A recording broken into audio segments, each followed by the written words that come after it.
All right. Welcome to another episode of Big Ten Spotlight. He is Deon Thomas, the all-time point-scoring leader for the Illinois Fighting Illini, and I am Aaron York, the all-time leader in tears shed for Penn State basketball.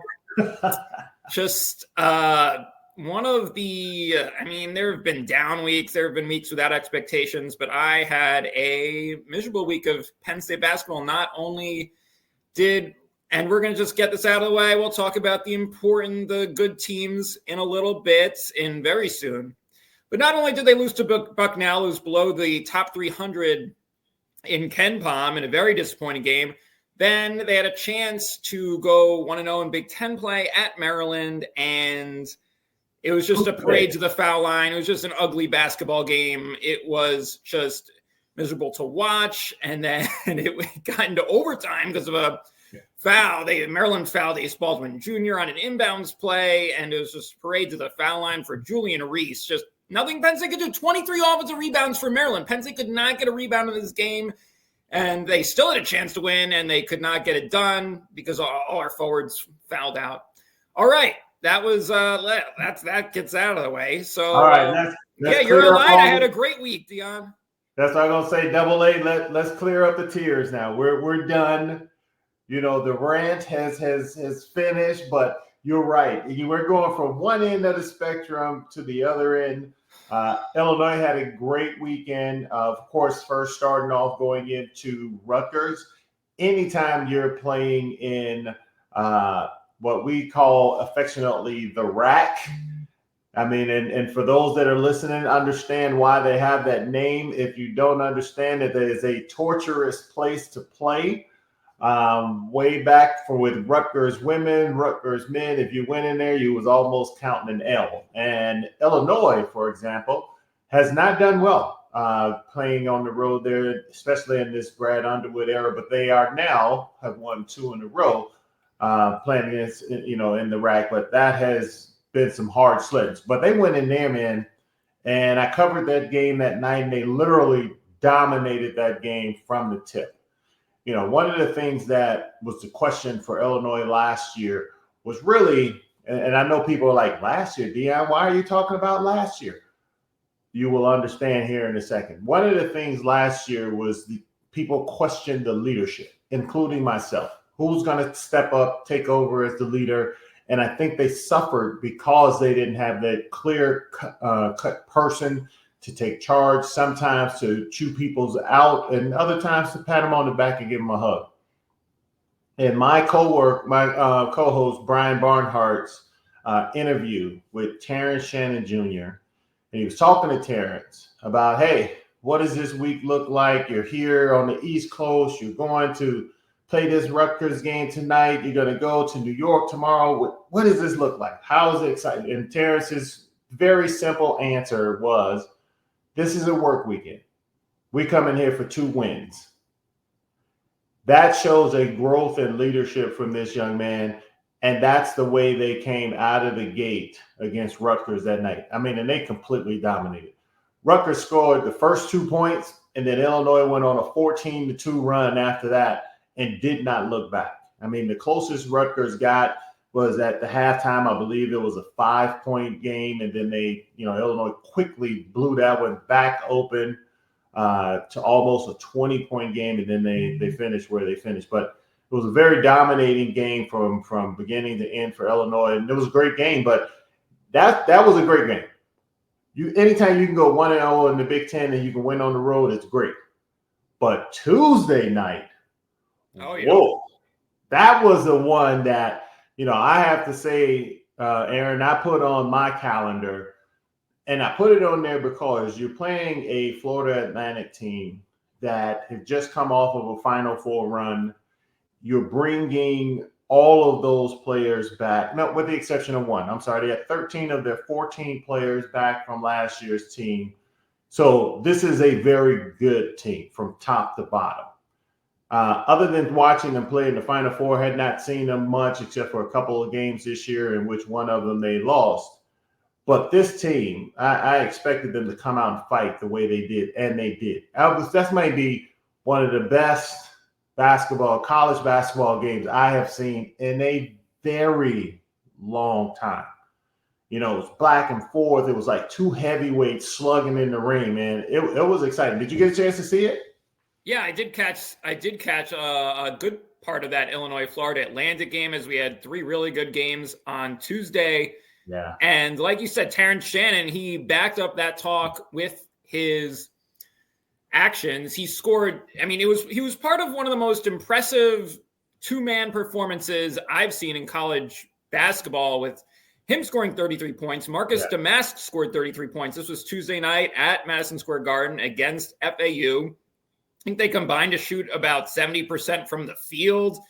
They were doing it all. I mean, Marcus Damask, we haven't seen this out of him, at least for Illinois so far, as he just transferred in this year. But he's someone who could be the straw that stirs the drink. He can play at that sort of point forward role while Terrence Shannon works off the ball. Terrence Shannon, when he gets going downhill, he is so hard to stop. You either have to get out of the way or foul him. Yeah.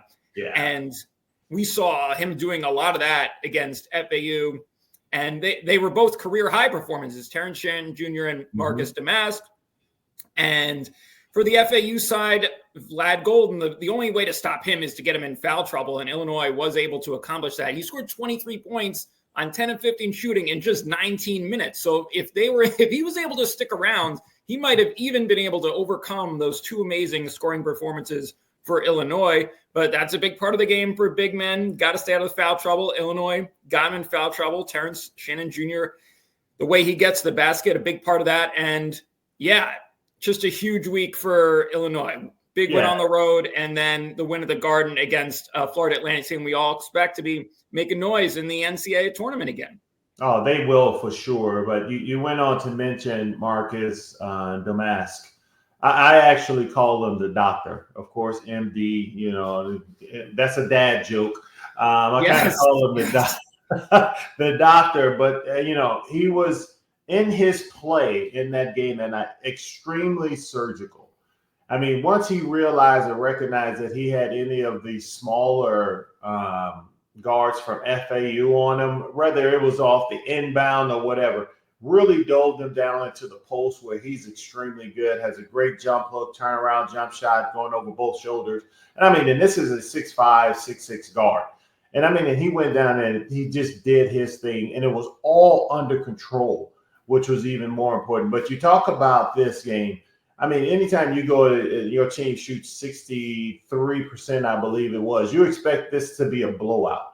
But that's where you take your hat off to this FAU team. I mean, they were fantastic. I mean, they were so good on both ends of the court. You know, Coach actually said in the post game that this was probably the best passing team that he's played against, and that was where he had his fears with. And they were. And all of that was legitimately true. This is a team that moved the ball very well. You talk about Golden. Big fella's nice, man. I didn't realize how nice he was. When he was not on the floor, you could definitely see the difference. He controlled the post. But you know who I really love is the kid out of Indianapolis, John L. Davis. John L. Davis, man. That kid plays within himself. I'll tell you this. If he was 6'6", 6'7", he'd be on the NBA draft boards. At 6'1", 6'2", I don't know if he'll get there, but his game was so fluid, so tight. He understood how to get into the paint and get to where he needed to, and could also just flat out shoot the basketball. Really like that kid as a player. But as you mentioned, we had three really good games that day. Michigan State goes down again at home against Wisconsin. And you were telling me about Wisconsin, man, and you were 100% right. This team has a chance to be pretty doggone good.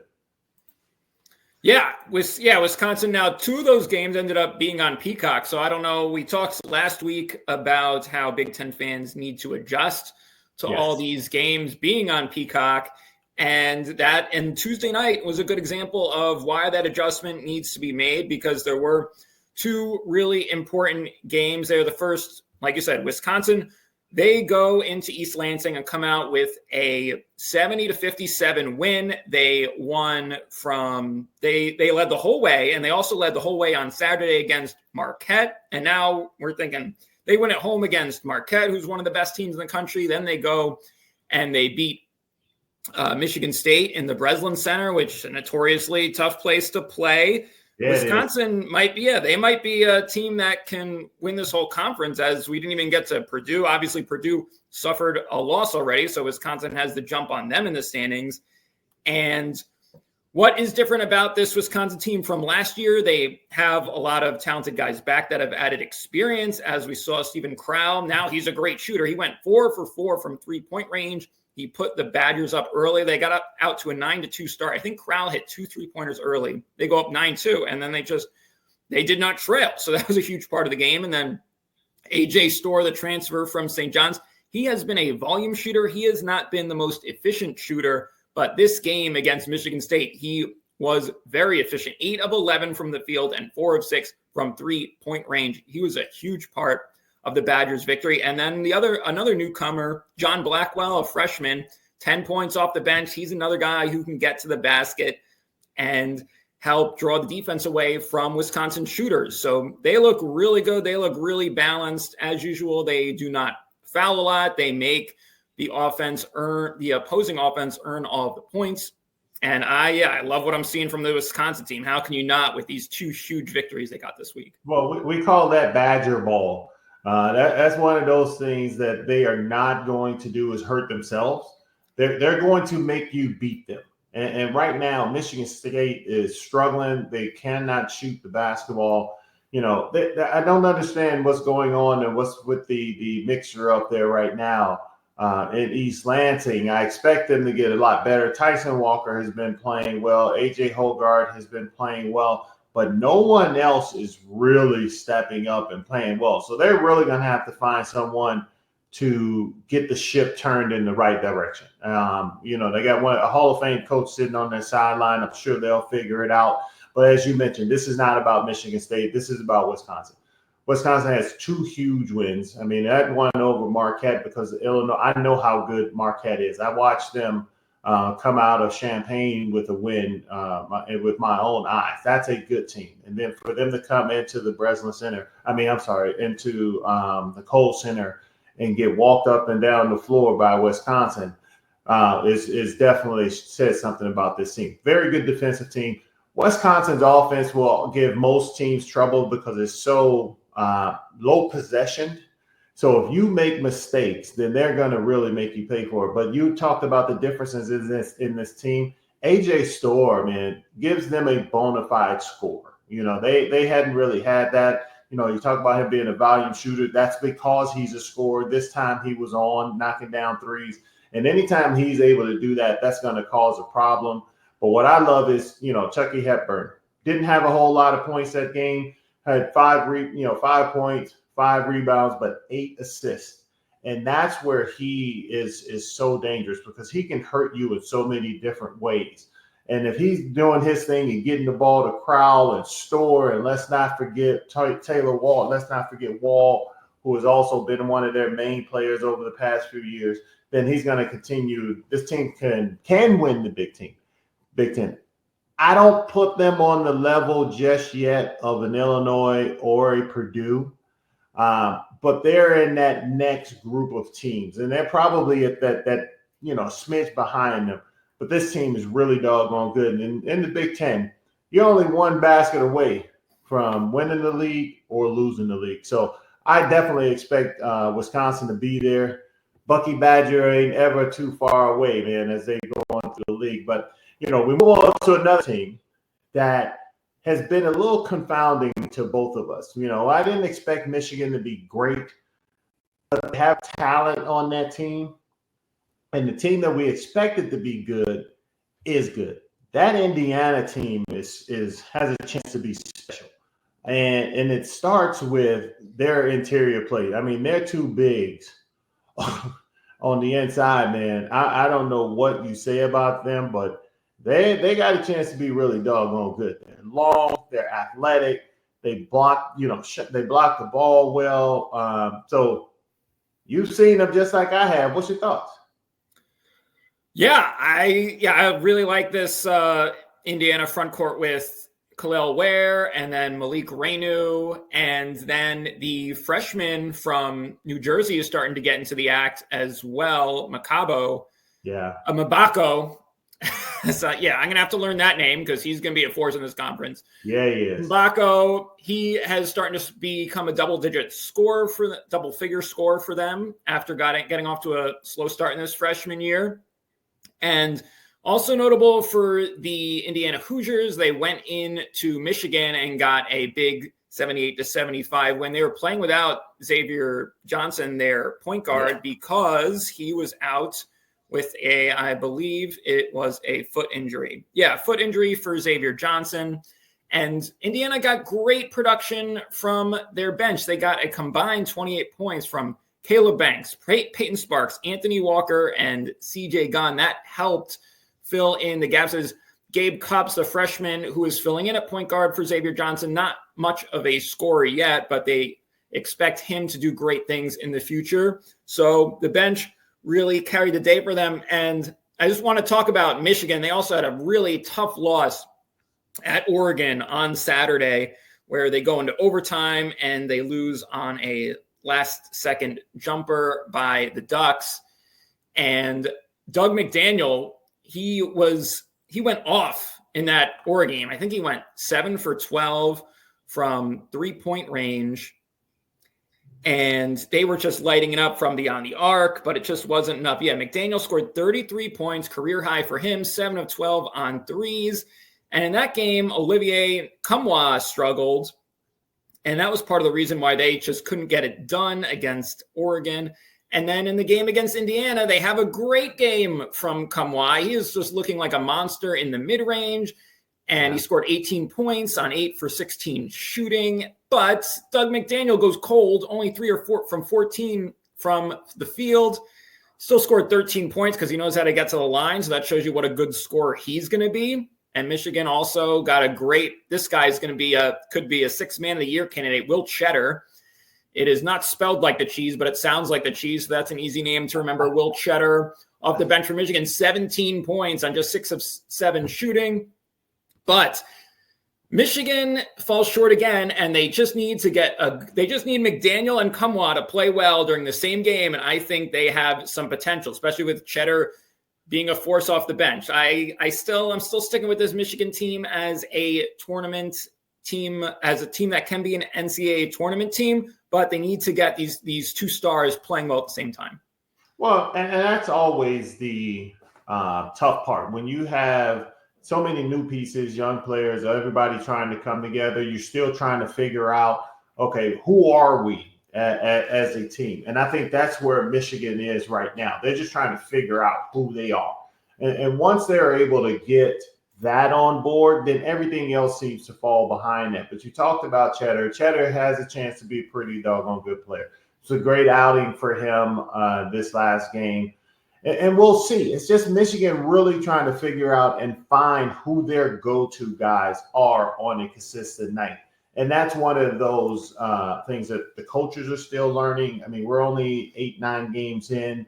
So you're still learning these things through your preseason, and they hope to be better as they move into the Big Ten season. But, back to Indiana's depth, and when you look at where he has really begun to separate himself on that team. I mean, I know Rihanna was really good, but Ware, to me, at his size, how he moves the floor, how he gets up and down the floor, his athleticism, his shot blocking ability, he's going to be one of the key names in the Big Ten this year. But, we have been fortunate to have some really good basketball on Tuesday. We had some really good basketball on Wednesday. As you mentioned, Purdue bounced back and blasted Iowa and have gotten themselves back in the line. But there were some other Big Ten games. You mentioned the Maryland and Penn State game. I won't make you relive that pain and anguish that you have felt. But, Rutgers, turns out they drop another one. So now that's 2 losses in a row for Rutgers. Ohio State handles their business and blasts Miami of Ohio. But one of our surprise teams we talked about, and we were trying to figure out were they for real or not, takes a trip up to the Twin Cities and walks out of there with an L. What's going on with Nebraska and Minnesota, man? Minnesota stepped up big time with a huge second half.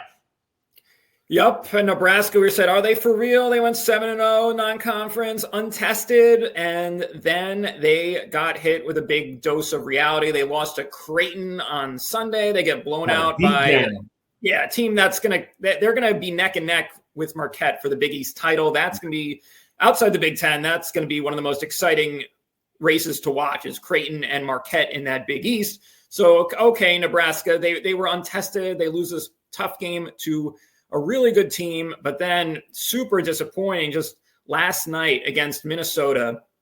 Minnesota's best player, Dawson Garcia, who's been really amazing this year.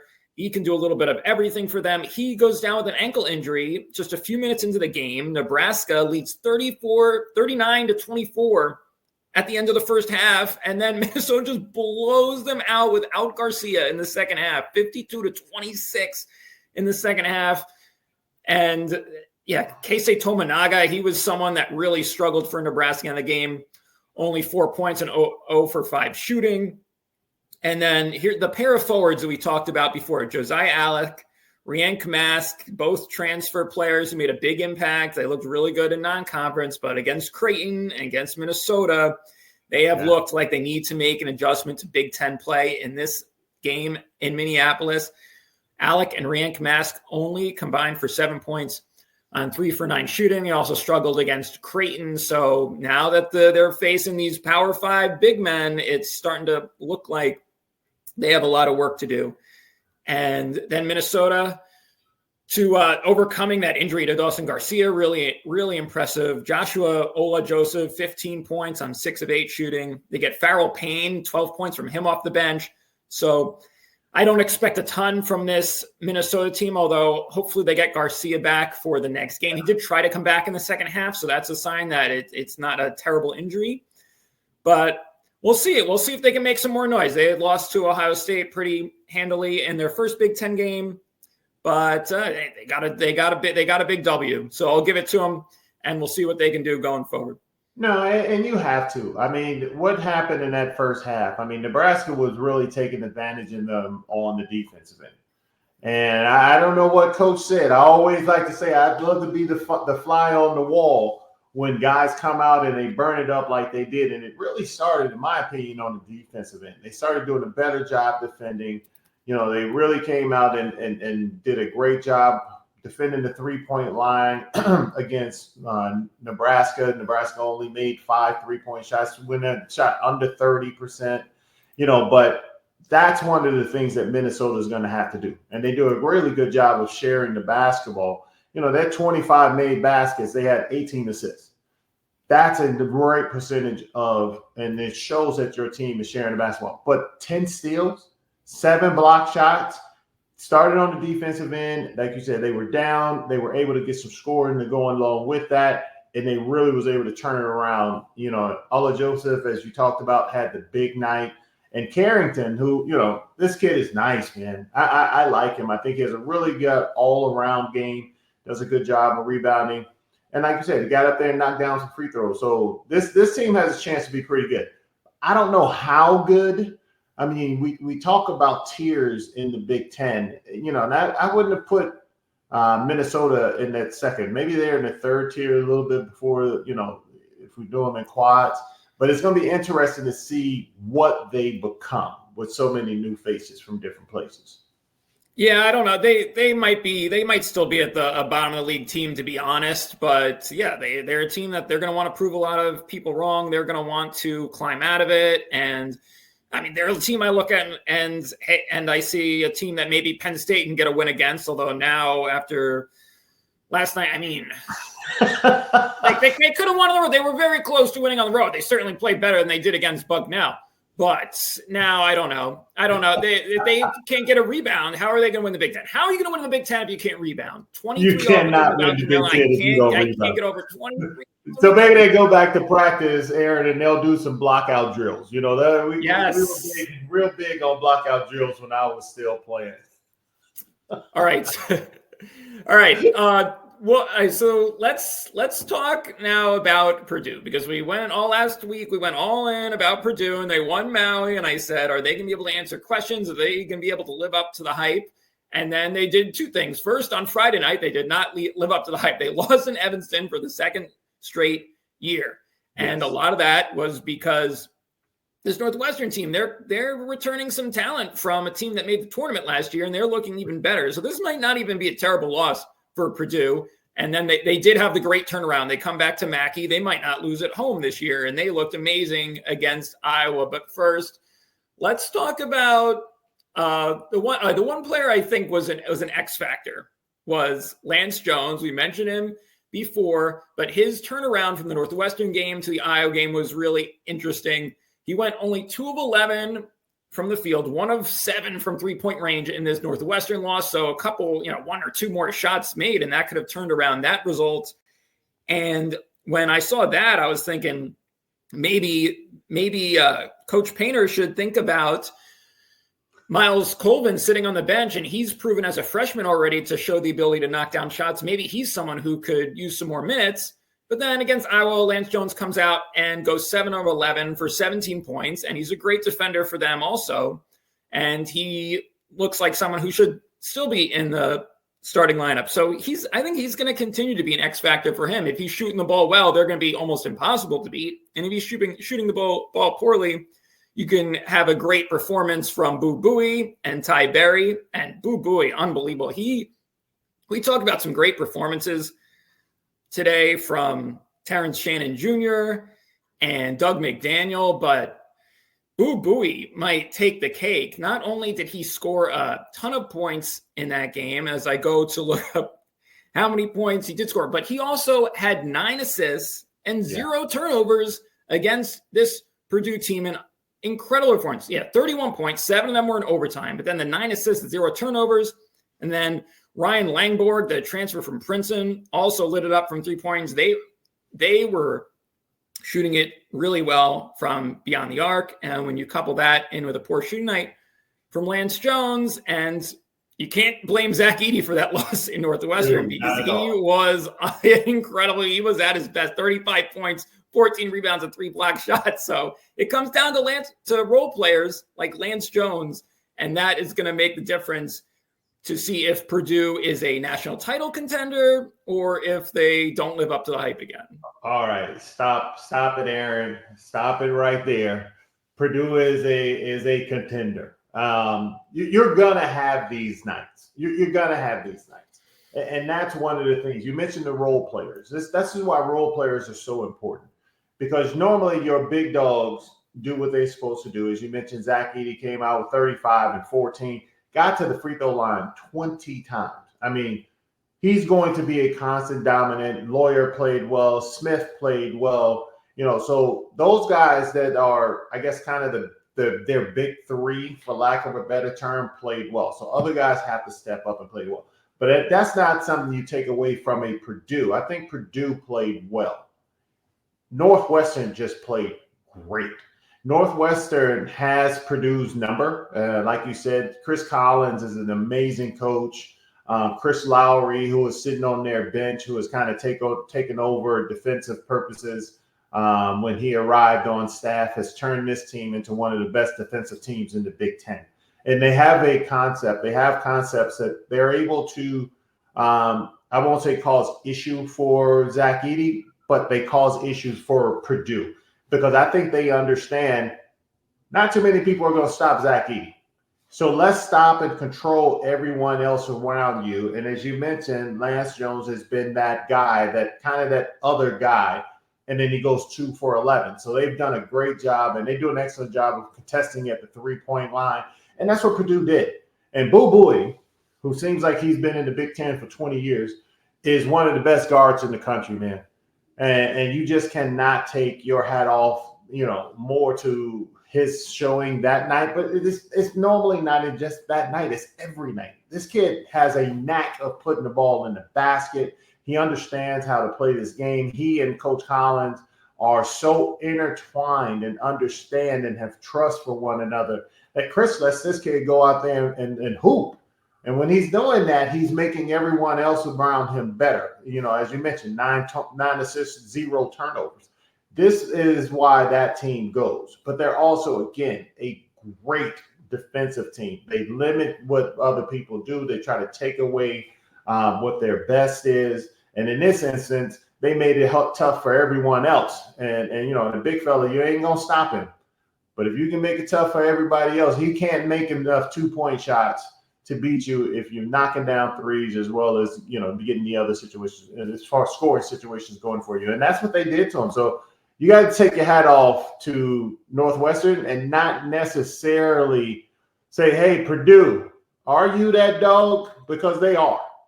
They just got put in the pound that night.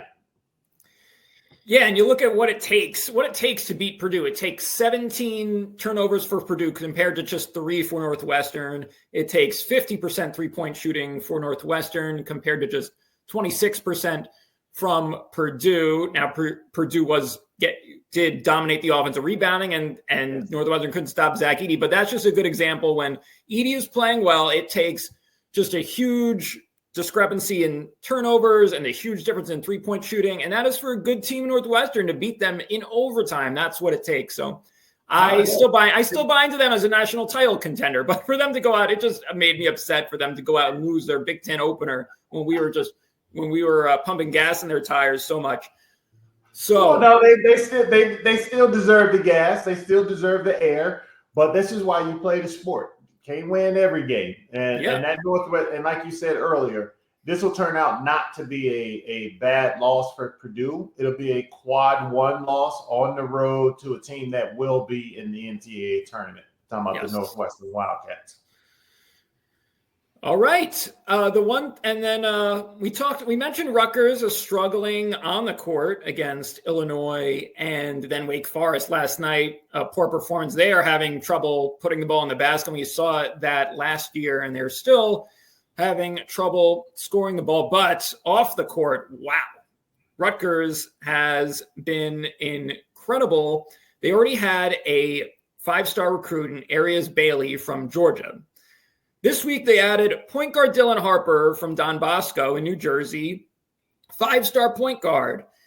And he was I forget which one's the number 2 or the number 3 player in the class. So they were both top 5 recruits. Rutgers coming out of nowhere. Steve Peichel, what is he doing? And now there's probably be conspiracy theorists, but I don't know. I don't know what Steve Peichel's doing. Maybe they just really want to play in the rack. Maybe they really want to play in the Big Ten. The most recent recruit, Harper, is a local kid, but wow, this is coming out of nowhere. This is crazy. I don't remember a team like Rutgers, who isn't used to getting these recruits, just suddenly, without the influence of a superstar coach. I mean, Steve Peichel might be a superstar coach now, but he wasn't coming into Rutgers. It's not like a Rick Pitino or a John Calipari switching schools. Right. It's Steve Peichel. He was coming over from Stony Brook, and now he could be turning Rutgers into a national powerhouse program. It's just very early to say that because they have a lot of work to get in the NCAA tournament this year. But if these recruits come in, and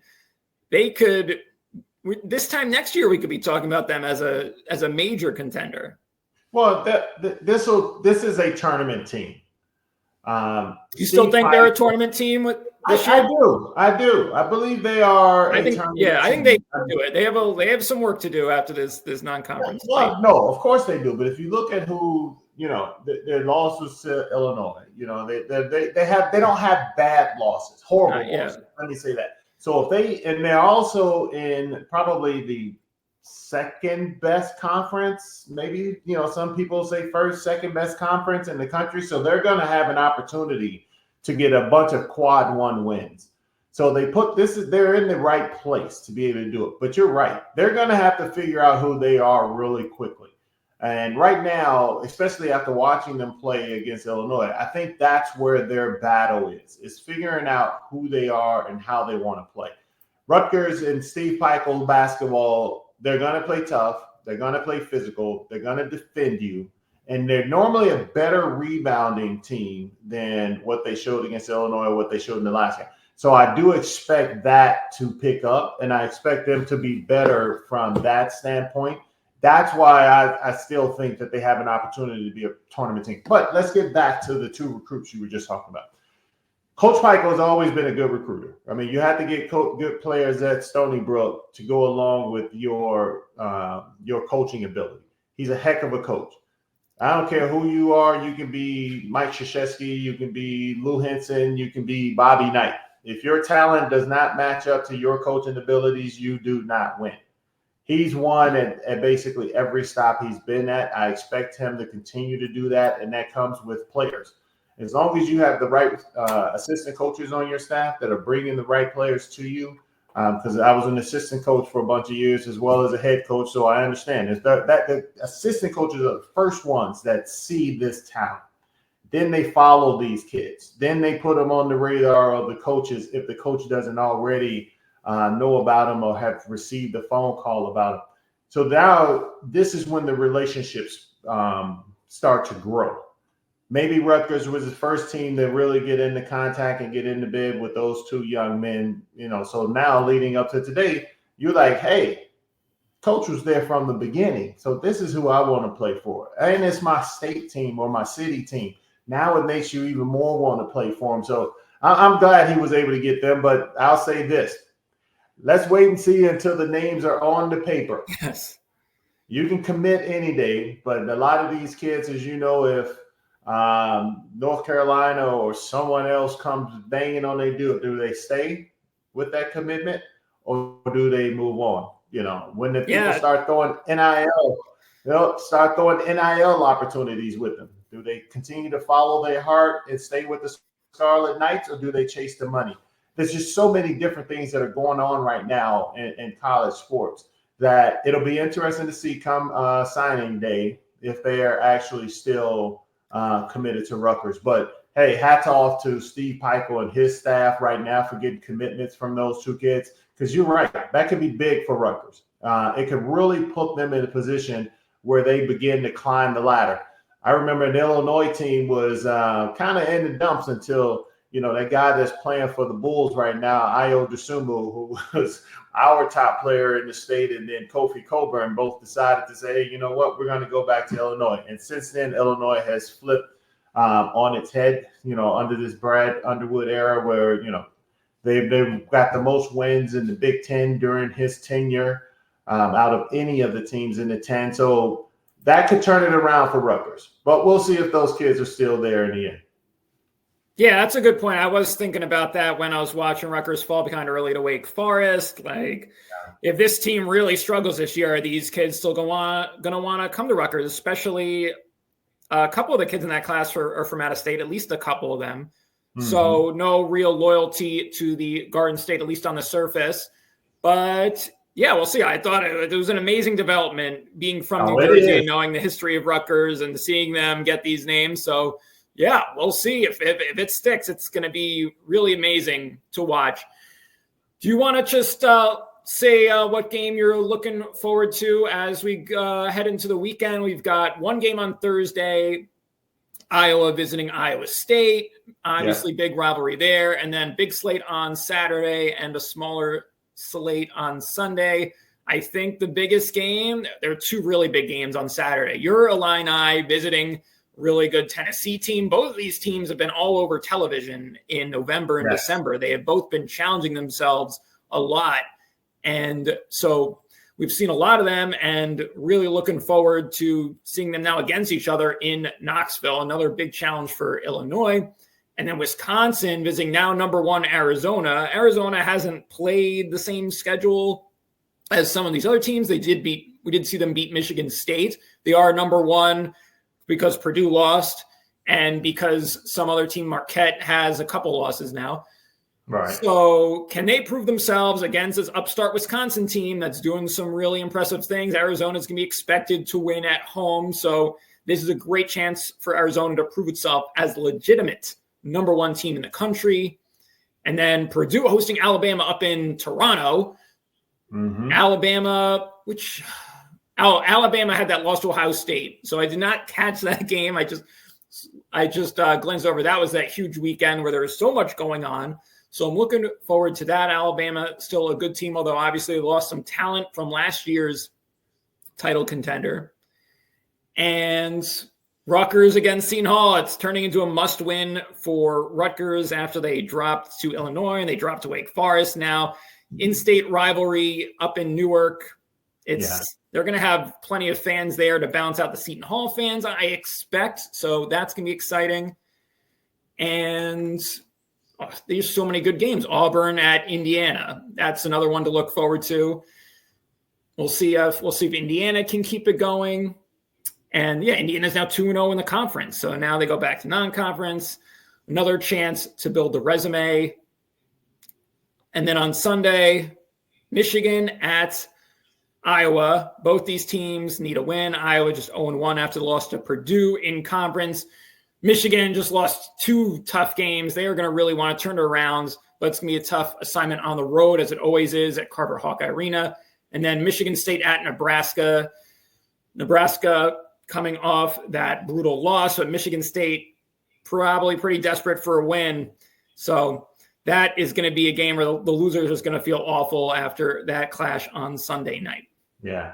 Well, as you mentioned, a lot of really good basketball. Let's start, with the first one you mentioned, Iowa State. Anytime you can get a rivalry game, that is always special. And this one is one that's, built up for all the folks in Iowa. Let's say the Cyclones do not like the Hawkeyes, and the Hawkeyes do not like the Cyclones. Right now, Iowa State's favored by 7 points at home. And I think that's probably not far off from what the game is going to be.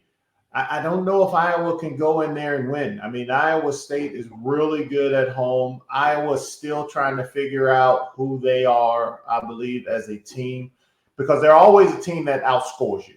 They're not the greatest of defensive teams. They play a switching style of defense, so it'll be really interesting to see how they go in and play against that Iowa State team, because Iowa State's going to run it at you.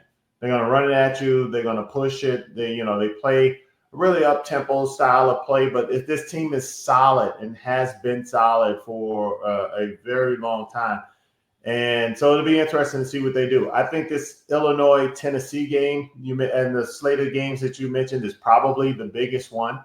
I think it's a matchup of the 2 best teams on that day. Not to take anything away from Arizona. Arizona, I believe, is really good.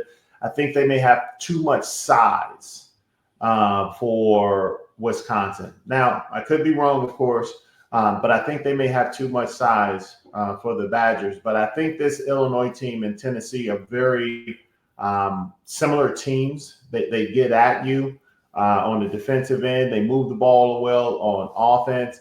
But what I really enjoy about Illinois right now, what they're doing is attacking downhill. I mean, they're attacking the basket. They're obliterating people on teams on the glass. I mean, not besides this last basketball game in New York, they had 50 straight rebound games.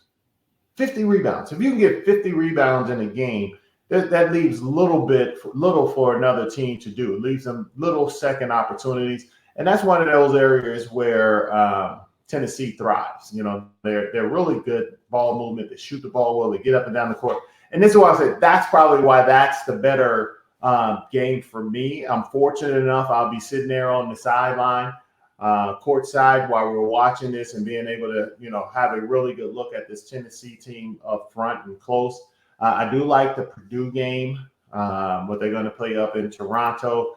But, Purdue to me, I think if they can – if their guards can deal with the length and athleticism of the Alabama guards, I know Alabama won't be able to deal with the size on the interior. Alabama's a team that wants to get out and run. They want to pressure. And Purdue is a team that understands patience. They move the basketball. They shoot the ball really well. They get the ball inside to their horse, and he goes to work, and then everyone else feeds off of him. So that's going to be a knockdown, drag him out as well. But if I had to choose one of those games, that Illinois game, man, and I'm not just saying that because I'm an Illini, but I think that game is going to be a special game, and it's really going to dictate where these two teams go. I know it's early in the season, but if you're an Illinois team and you can come off a win at Rutgers, then go in and beat number 11 FAU in New York, and then go on the road and beat Tennessee in Knoxville. Oh my gosh, that shoots you up probably into, close to the top 10, if not in the top 10. I mean, because you will have two highly ranked teams. Tennessee, on the other hand, they can get a win against a hot Illinois team. Now they're like, hey, our case is made as well. We need to be bumped up in the rankings as well. But this is definitely two teams that could and have the potential to go deep in March. So this is going to be a really exciting game to watch. Yeah, and it's going to have seeding implications. I think both these teams are going to have a lot of success in their conference, regardless of what happens on Saturday. Yep. But yeah, like you said, big rankings implications, big seeding implications down the line. I didn't realize how tough Tennessee's schedule was. They won at Wisconsin before Wisconsin really got hot. So that was good because they also beat Syracuse in that new SEC ACC challenge. And then they ran into Purdue and Kansas. Oh no, Syracuse was Maui. They lost to Carolina in the SEC ACC challenge. Syracuse, they beat Syracuse and Maui. Then they run into Purdue and Kansas in Maui. They dropped both of those. And then they lost at Carolina when Carolina just went off offensively. That was the challenge game. Right. So that is just they have 4 monster opponents plus Syracuse, who has a lot of talent. And now they're play Illinois. This Tennessee schedule is crazy. Dalton Connect, who came from Northern Colorado. Am I missing? I have to get this right. Northern Colorado or Northern Arizona? Northern Colorado. No one had even heard of this guy. He scored 20 points per game in the Big Sky Conference, and now in the SEC or against SEC style competition because their schedule's been so tough. He's scoring 19 points per game. He's been incredible. I can't wait to see him against all Illinois stars. And yeah, great weekend of hoops coming up. And we will be back on Big Ten Spotlight to talk about everything that happened in this, what should be a really exciting weekend. So that is Deon Thomas. I am Aaron York. Make sure to like, subscribe, follow the podcast so you can stay up to date on Big Ten hoops all season long. Peace out. Well, before we get out of here, Aaron, let's let everybody know we're going to start voting on the dunk of the week. Well, the play of the week. Well, I don't know if it's necessarily the dunk of the week. But a good fun. It doesn't have to be a dunk.